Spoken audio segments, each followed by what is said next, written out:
Halo semuanya, selamat pagi. Kita kuliah kalkulus 2 lagi. Kali ini kita akan melanjutkan pelajaran kita tentang polar. Di sini ada beberapa kartun. Ya, di sini salah satu kartunya ada spherical katanya. Spherical coordinates. Apa itu? Nah, ini kita tidak akan sampai ke sini, tapi mungkin sebagai pengetahuan aja ada bagusnya juga ya. Jadi kan di bumi kita itu bulat ya, bumi kita itu bulat dan kita bisa menunjukkan satu poin di bumi itu dengan menggunakan bujur dan lintang. Nah, itu salah satu ide dari spherical coordinate. Oke. Nah, di sini kita akan melanjutkan materi kita tentang polar di dua dimensi. Kita tidak akan masuk ke tiga dimensi seperti spherical coordinate. Jadi ini adalah materi kita yang terakhir. Dan sisanya masih ada 3 hari akan kita isi dengan latihan aja. Mantap. Sekarang kita lanjut di garis singgung dulu.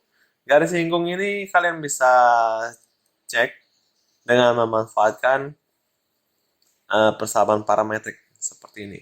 Tetanya tidak harus 0 sampai 2pi kayak gini ya. Ini hanya contoh aja, boleh sembarang. Misal min pi sampai pi dan semacamnya lah. Oke. Dan kemiringan dari garis singgung di sini kalian tentu saja bisa cari seperti ini. Kalau dulu parameternya T, dia per dt. Sekarang parameternya theta berarti ini d theta.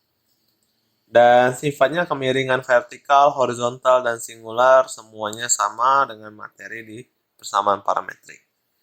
Nah, di persamaan parametrik, dulu kita punya panjang kurva itu diatur oleh ini.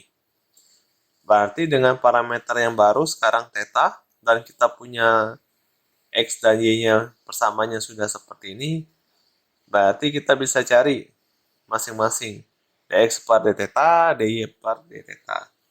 Lalu kalau kita kuadratkan, ya pelan-pelan dikuadratkan seperti biasa, a plus b sama dengan a kuadrat plus b kuadrat plus 2ab kayak gini.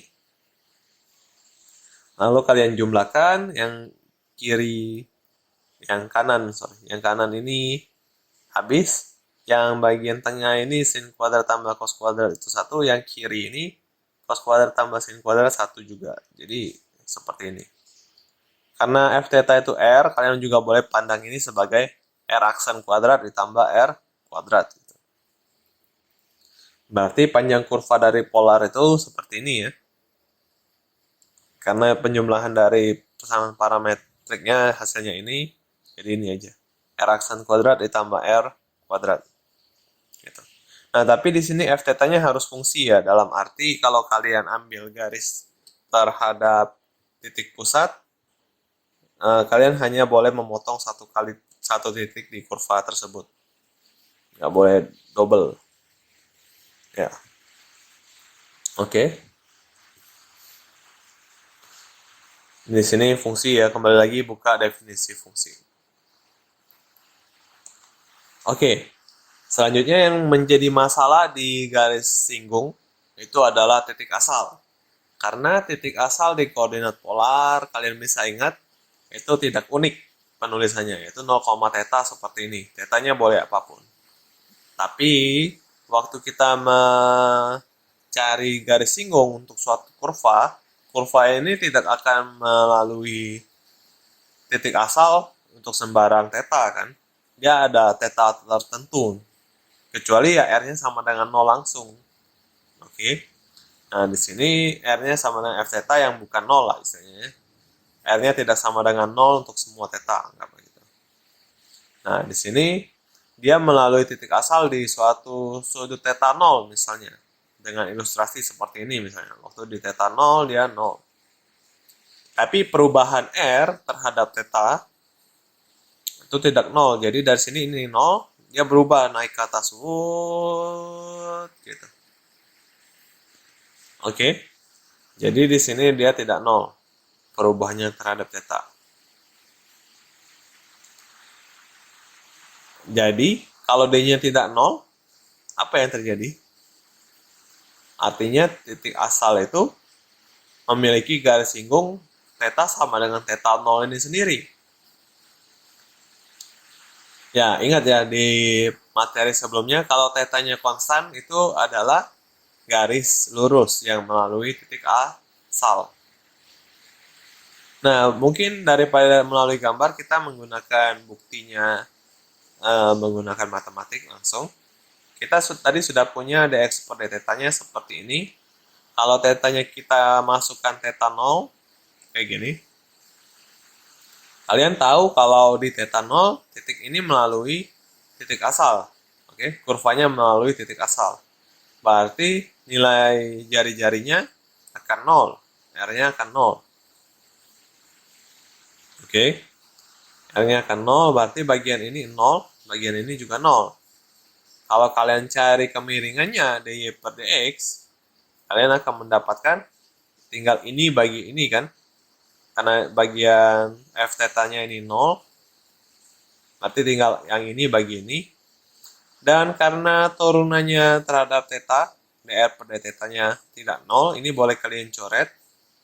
Sisanya jadi tangan theta di 0. Oke. Jadi apa yang kita peroleh di sini adalah menyatakan bahwa kemiringan dari garis singgungnya adalah tangen theta 0 itu. Garis dengan kemiringan yang ini, ya theta sama dengan theta 0 sendiri. Jadi langsung jadi gitu. Simple. Contohnya misalnya yang ini. R sama dengan sin 3 theta. Oke. Dia melalui titik asal ketika tetanya 0. Ya tentu saja sin 0 kan 0 ya. Pi per 3 jadi sin pi. Sin 2pi per 3 jadi sin 2pi. Jadi dia pasti melalui 0 di sini kan. Kalau kalian periksa turunannya di titik-titik ini, dia tidak 0 kan. Berarti berdasarkan sifat yang kita sudah buktikan ini, maka theta sama dengan 0, pi per 3, 2 pi per 3 masing-masing adalah garis singgung. Ini bisa dilihat. Theta sama dengan 0 adalah garis singgung. Theta sama dengan pi per 3 adalah garis singgung.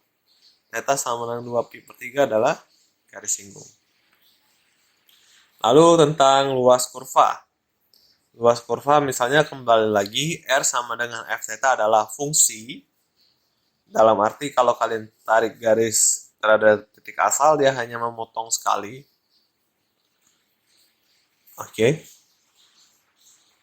Lalu dia fungsi yang kontinu dan juga tak negatif, berarti R-nya pasti positif ya di restriksi, R-nya positif. Tetanya berada di antara alfa sampai beta. Dengan betanya diberi syarat lagi, dia kurang dari alfa ditambah 2pi. Oke. Jadi misalnya alfanya 30 derajat, jadi betanya tidak boleh sampai 390 derajat gitu. Tidak boleh lebih dari 390 derajat. Oke. Nah, sekarang tentukan luas wilayah berikut. Misalnya ini tetanya alfa, tetanya beta di sini. Lalu ada R sama dengan F theta. Di sini dia bukan fungsi karena waktu kalian tarik garis kayak gini dia hanya memotong sekali. Ke sana memotong sekali. Ke sana dia memotong sekali. Gitu. Dia bukan fungsi.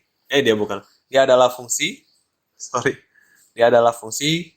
Oke, karena dia memotong sekali ya. Kalau dia memotong lebih dari sekali, dia bukan fungsi. Jadi itu.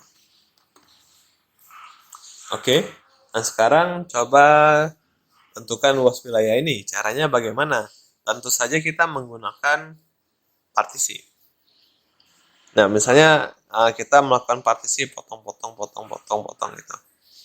Nah, di sini potongan yang di sini kita anggap bentuknya mirip seperti bagian dari lingkaran dengan sudut ini. Oke. Jadi partisi KK ini potongannya mirip seperti potongan lingkaran dengan sudutnya ini. Dan jari-jarinya tentu saja jadinya F theta K bintang gini. Dengan theta K bintangnya seperti ini. Karena D-nya adalah potongan lingkaran, berarti luas partisinya adalah setengah dari ini. Jari-jarinya kuadrat dikali sudutnya. Oke, setengah dari jari-jarinya kuadrat dikali sudutnya. Begitu kalian perbanyak partisinya seperti ini, bam bam bam bam bam bam bam bam seperti ini. Berarti kan kalian akan menjumlahkan partisi ini dari partisi ke-1 sampai partisi ke N ini. Lalu N-nya kalian persempit terus, perbanyak menjadi tak hingga. Berarti kalian akan membentuk suatu integral. Jadi kayak gini. Oke, jadi integralnya dari yang ini jadi f theta-nya, delta-nya jadi d theta. Theta-nya tetap berjalan dari alfa sampai beta. Dan karena f theta ini adalah r, kalian boleh juga ingatnya sebagai setengah r kuadrat d theta. Kayak gini. Oke, cara menentukan batasnya ya kalian tinggal gambar wilayah, lalu ambil suatu garis kayak gini.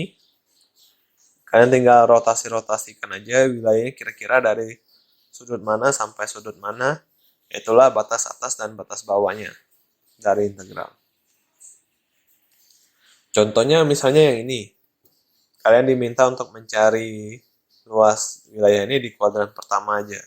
Berarti kalian tarik garis ini, lalu kalian putarkan dari ini, rotasikan. Kira-kira tetanya dari mana sampai mana. Ya, tetanya tentu saja ini dari 0 sampai pi per 2 langsung ya, kebetulan.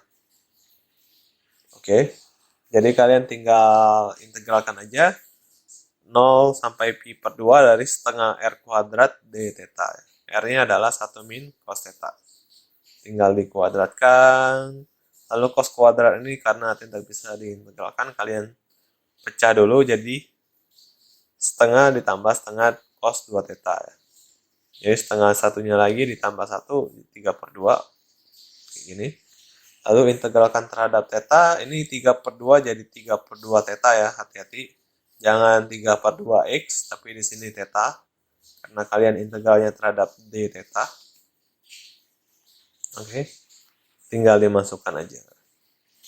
Sip. Oke. Kita bisa juga memanfaatkan bentuk yang simetris. Misalnya kalian diminta untuk mencari luas dari R sama dengan cos 2 theta. Ini luas dari daun-daun ini keseluruhan bagaimana. Oke, kalian bisa memanfaatkan kesimetrisan dengan misalnya, saya hitung yang ini aja nih. Karena bentuk yang lain sama, saya kalikan 4 aja. Bisa juga kayak gitu. Atau boleh juga kalian hitung, saya hitung bagian daun ini aja. Karena yang lain sama, saya kalikan 8. Nah, di sini permasalahannya, waktu tetanya di antara pi per 4 sampai pi per 2, nilai kosinus ini negatif. Jadi dia yang ini ya, kemarin daunnya yang ini. Waktu di sudut itu. Ya, sudutnya di sini padahal dari pi per 4 sampai pi per 2, tapi gambarnya ada di bawah. Karena R-nya negatif. Gitu. Jadi untuk hal ini kita hitungnya dari 0 sampai pi per 4 aja. 0 sampai pi per 4, R-nya positif ya. Dan karena wilayah ini sama dengan yang lain, tinggal kita kalikan 8 aja. Kayak gini. Oke, jadi 8 dari 0 sampai pi per 4 dari setengah R kuadrat D theta. Ya, hitungan seperti biasa lah ya. Ini kalian coba, banyak masih di sini cobalannya, saya banyak banget ini, cobalah 1, cobalah 2, cobalah 3, dan cobalah 4, banyak banget. Ya, kita coba hari ini. Ya, sekian dan terima kasih.